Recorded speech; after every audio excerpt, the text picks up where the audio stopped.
আসসালামু আলাইকুম বন্ধুরা, আশা করি সকলে ভালো আছেন। আপনারা সবাই দেখতেছেন কৃষি ওয়ান ইউটিউব চ্যানেল এবং MD Mehedi Hasan Miraj Facebook page. দর্শক বন্ধুরা, নতুন চ্যানেলে অবশ্যই কিন্তু যারা ভিডিও দেখতেছেন অবশ্যই চ্যানেলটিকে সাবস্ক্রাইব করে কৃষিভিত্তিক টিপস পেতে অবশ্যই ফলো করে রাখবেন। তো দর্শক বন্ধুরা, আজকে আমাদের এই ভিডিও আলোচনা বিষয় হচ্ছে ধানে এসিআই কোম্পানির ফ্লোরা ভিটামিন বা পিজিআরটি ব্যবহারের সঠিক নিয়মটা কী, আমরা কখন ধানে ভিটামিন বা পিজিআর স্প্রে করব, আর এসিআই কোম্পানির ফ্লোরা এই ভিটামিনটি স্প্রে করলে ধানের ফলন বিঘা প্রতি 3 থেকে 4 মণ বেশি হয় কখন, অবশ্যই কিন্তু এটি জানাবো আজকে এই ছোট্ট ভিডিওর মাধ্যমে। সঠিক ব্যবহারবিধি জানবো এবং সঠিক ফলন ঘরে তুলবো, আমাদের কথা হচ্ছে এটা।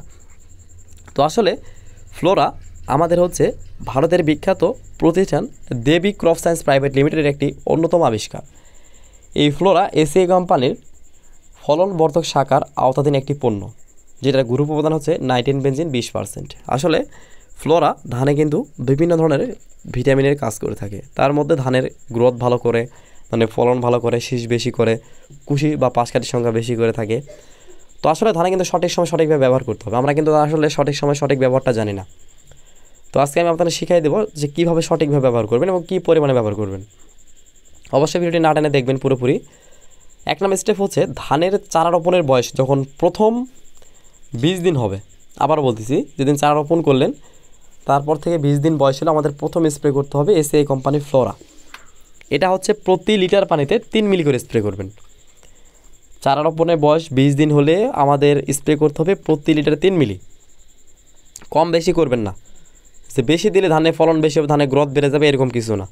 মাত্রা অনুযায়ী কাজ করবেন। পরবর্তী যেদিন স্প্রে করবেন তার ঠিক 20 দিন পর, অর্থাৎ 40 দিন বয়সে আমাদের আবার দ্বিতীয় স্প্রে করবেন। আবারও তখন প্রতি লিটার পানিতে 3 মিলি। বেশি দেওয়ার দরকার নেই, কারণ বেশি দিলে ফলন বেশি হবে এমন কিছু না। প্রতি লিটারে 3 মিলি। আবার আমাদের সেই দিন স্প্রে করলাম, তার ঠিক 20 দিন পর আমাদের তৃতীয় স্প্রে, অর্থাৎ 3 বার স্প্রে করলে আলহামদুলিল্লাহ আর স্প্রে করতে হবে না। তো এই 3টা বার যদি স্প্রে করি ধানের ফলন বেশি হবে 100%। সঠিক মাত্রায় প্রয়োগ করা হলো কিন্তু।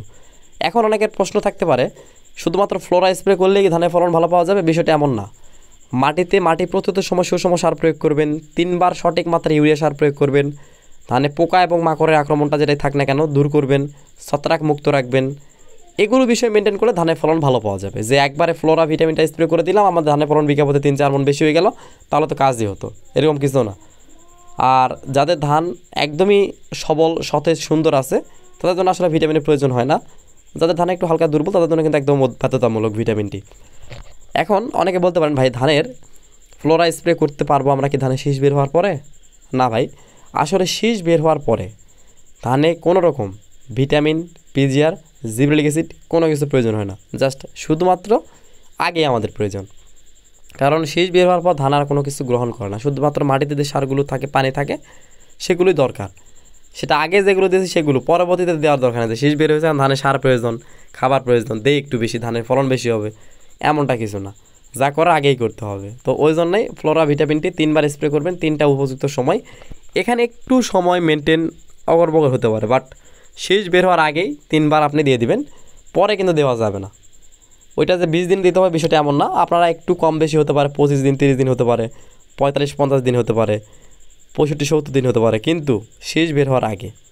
আবারও বলতেছি, মাত্রা ওইটাই এবং 3 বার স্প্রে করবেন।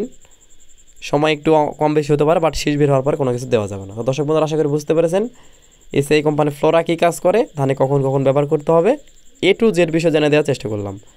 তো আজকে এই পর্যন্তই। কৃষিভিত্তিক নতুন ভিডিও পেতে অবশ্যই চ্যানেলটিকে সাবস্ক্রাইব করে দেবেন। আল্লাহ হাফেজ, ভালো থাকবেন।